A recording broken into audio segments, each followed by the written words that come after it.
ప్రభువు పేరిట మీ అందరికీ ఈ రాత్రి కాలపు శుభములను వందనములను తెలియజేస్తున్నాను.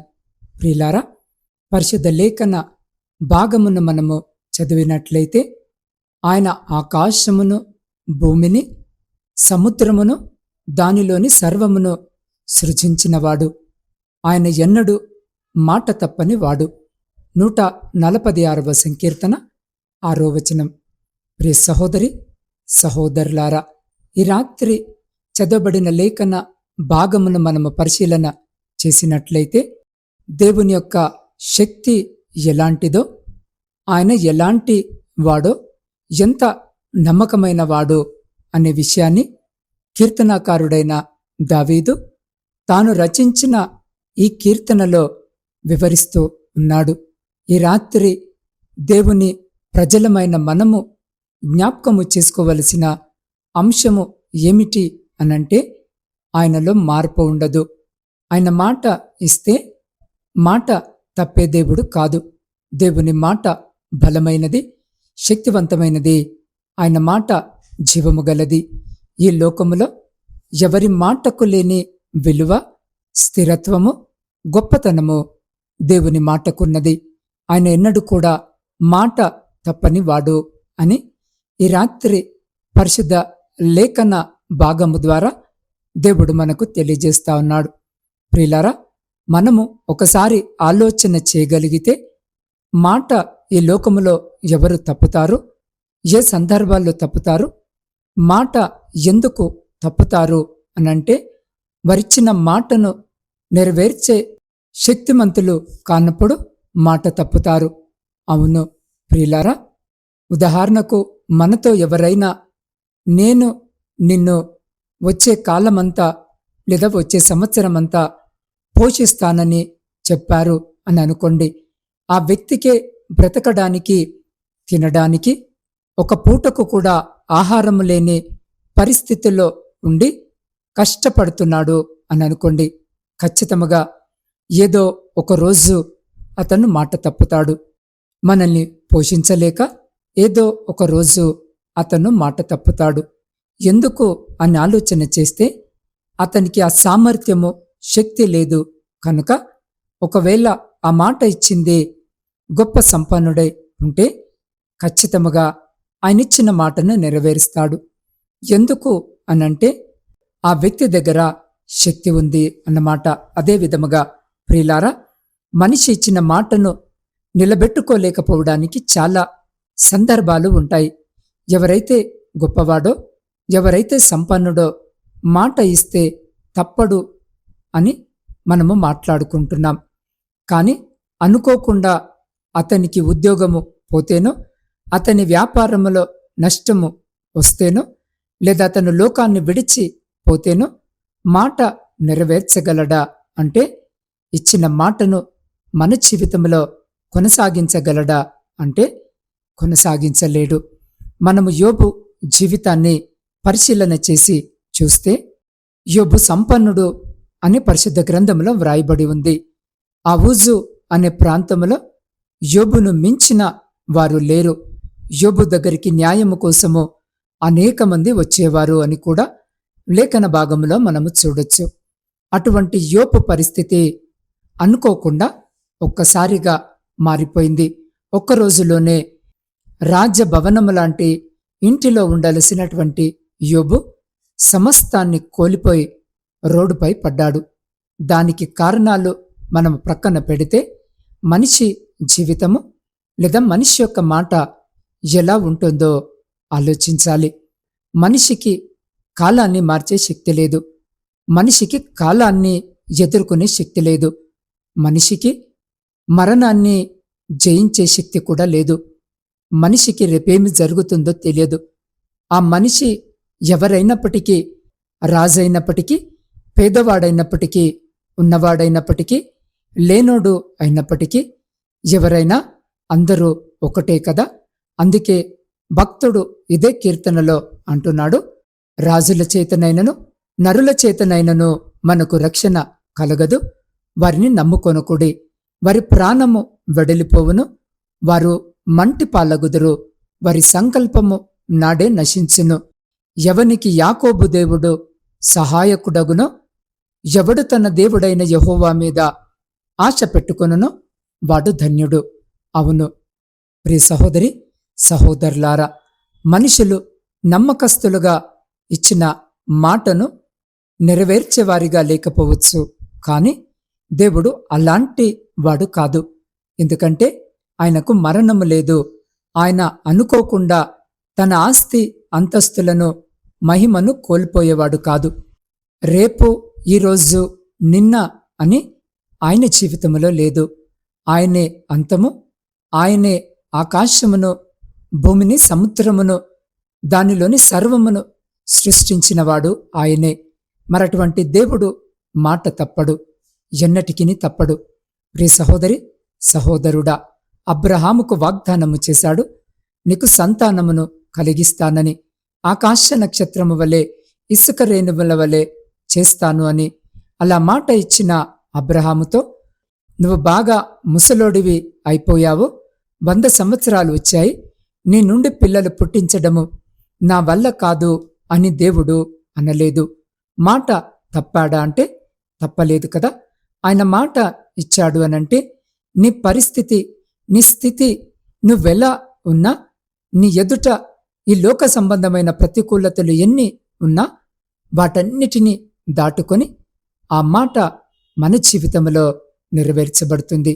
కాబట్టి ప్రియ సహోదరి సహోదరుడా, నీ ఆశ, నీ ఆలోచన, నీ నమ్మకం అన్నీ కూడా దేవుని పైనే ఉండాలి. ఆయనలో మార్పు లేదు. ఆయన నమ్ముకోదగిన సహాయకుడు. ఆయనలో ఎటువంటి చంచలత్వము లేదు. ఈ రాత్రి ఈ వాక్యము వినిచిన నీవు నమ్ముకున్న వారు నిన్ను మోసము చేసి ఉండవచ్చు, నిన్ను దగా చేసి ఉండవచ్చు, లేదా నేనేమి చేయలేని, నా పరిస్థితి అంతంత మాత్రముగా ఉందని, ఈసారి సహాయము చేయలేను, ఇంకొకసారి చూద్దామని చెప్తుండొచ్చు. కానీ ప్రియ సహోదరి సహోదరుడా, మన యేసయ్య అలా మాట్లాడడు. ఆయన నోటి నుండి ఇంకొకసారి చూద్దాము, నేను చేయలేను, నా పరిస్థితి బాగోలేదు అనే మాటలు ఎన్నటికీ రావు. ఎందుకంటే ఆయన నమ్మదగినవాడు గనక ఆయనపై ఆధారపడి జీవించు. ఈ రాత్రి నువ్వనుకున్న నీ కార్యము ఆయన నెరవేరుస్తాడు. కాబట్టి ప్రియ సహోదరి సహోదరుడా, ఈ రాత్రి ఈ వాక్యము వినిచున్న నీవు ఏ పరిస్థితుల్లో ఉన్నా, ఏ స్థలములో ఉన్నా, ఎటువంటి స్థితిలో ఉన్నా, అదే స్థలములో, అదే స్థితిలో, అదే పరిస్థితిలో ఒక్క నిమిషము కళ్ళు మూసుకొని నాతో పాటు ప్రార్థనలో ఏకీభవించండి. సర్వకృపలకు ఆధారభూతుడవైన మా ప్రియ పరలోకపు పరమతండ్రి, మీ జీవము కలిగిన నామానికి స్తుతులు, స్తోత్రాలు, వందనాలను చెల్లించుకొనిచున్నాం. దేవా, ఈ రాత్రి మరొక మారు మీ పరిశుద్ధ లేఖన భాగము ద్వారా మీరు నాతో మాతో మాట్లాడి మా హృదయాలను బలపరిచిన మీ గొప్ప ప్రేమను బట్టి మీకే కృతజ్ఞతా వందనాలను చెల్లించుకొనిచున్నాం. దేవా, మీరు ఆది సంభూతుడు, నిన్న నేడు ఎల్లకాలము ఏకరీతిగా ఉండే దేవుడై ఉన్నారు. అవును తండ్రి, మీరెన్నడూ కూడా మాట తప్పని దేవుడవు. ఆకాశమును, భూమిని, సముద్రమును, దానిలోని సర్వమును సృష్టించిన దేవుడవు నీవు తండ్రి. ఈ లోకస్తుల మాట తప్పిపోయి అయ్యా ఏదో ఒక రోజు మమ్మల్ని విడిచిపెట్టేవారిగా ఉంటారు. కానీ ప్రభువా, మీరెన్నడూ కూడా ఎటువంటి పరిస్థితిలో కూడా మాట తప్పకుండా మమ్మల్ని రక్షించి కాపాడుతారని చాలా స్పష్టముగా ఈ రాత్రి మీ లేఖన భాగము ద్వారా మాతో మాట్లాడారు, మాకు తెలియజేశారు. తండ్రి, ఈ రాత్రి ఈ ప్రార్థనలో ఏకీభవిస్తున్న ప్రతి బిడ్డ కొరకు ప్రత్యేకంగా ప్రార్థిస్తున్నాను. అయ్యా, ఈ రాత్రి ఈ వాక్యము వినిచిన ప్రతి బిడ్డ జీవితంలో ఈ వాగ్దానాన్ని నెరవేర్చండి. అయ్యా, మీరు వారి జీవితంలో కావలసిన సమస్తమును నెరవేర్చి, సమస్తమును అనుగ్రహించి, సమస్తము మీ మహిమ కొరకు జరిగించమని నీ పాద సన్నిధిలో వేడుకొనిచున్నాం. దేవా, ఈ రాత్రి ప్రయాణాలు చేస్తున్న ప్రతి బిడ్డ ప్రయాణమును మీరు జ్ఞాపకము చేసుకొని క్షేమకరమైన ప్రయాణము బిడ్డలకు దయచేయమని వేడుకొనిచున్నాం. వ్యవసాయదారులను జ్ఞాపకము చేసుకోండి అయ్యా. వ్యవసాయ పనులు బిడ్డలు ప్రారంభించుండగా కావలసిన ఆర్థిక వనరులను, కావలసిన జ్ఞానమును, శక్తిని, బలమును సహాయమును దయచేయమని వేడుకొనుచున్నాం. దేవా, ఈ రాత్రి ఉద్యోగాలు లేక కన్నీటితో మీ వైపు చూస్తున్న ప్రతి బిడ్డకు ఉద్యోగమును దయచేయమని వేడుకొనుచున్నాం. దేవా, విద్యార్థుల కొరకు ప్రార్థిస్తున్నాం. ఈ రాత్రి బిడ్డలని జ్ఞాపకము చేసుకోండి. దేవ, ప్రాముఖ్యముగా సైన్యములో ఉండి దేశాన్ని కాపాడుతున్న ప్రతి సైనికుని చుట్టూ మీ కంచె వేసి ప్రతి శత్రు, ప్రతి అపాయం నుంచి మీరు బిడ్డల్ని కాపాడి వారిని, వారి కుటుంబాలను మీ బలమైన రెక్కల చాటున భద్రపరచమని వేడుకొనుచున్నాం. దేవా, కుటుంబ పోషణకై కుటుంబాలను వదిలి దూర ప్రాంతాలలో, దూర దేశాలలో ఉద్యోగాలు చేసుకుంటున్న ప్రతి బిడ్డని జ్ఞాపకం చేసుకోండి నైనా. వారి చేతుల కష్టార్జితాన్ని ఆశీర్వదించండి అయ్యా. ఏ బిడ్డ ఏ అక్కర ఈ అవసరత చేత కుటుంబాలను వదిలి ఉన్నారో అయ్యా, అలాంటి ప్రతి బిడ్డను ఈ రాత్రి ప్రత్యేకంగా మీరు జ్ఞాపకము చేసుకోండి. మీ కృపలో భద్రపరచండి. కావలసిన సహాయము దయచేసి వారిని, వారి కుటుంబాలను మీ కృపగలిగిన రెక్కల చాటున భద్రపరచమని వేడుకొనుచున్నాం. ఆర్థిక సమస్యలు, అప్పుల భారముతో నలిగిన స్థితిలో కన్నీరు విడుస్తున్న ప్రతి బిడ్డ కన్నీటిని తుడిచి ప్రతి ఆర్థిక భారమును బిడ్డల జీవితంలో నుండి కొట్టివేయమని వేడుకొనుచున్నాం.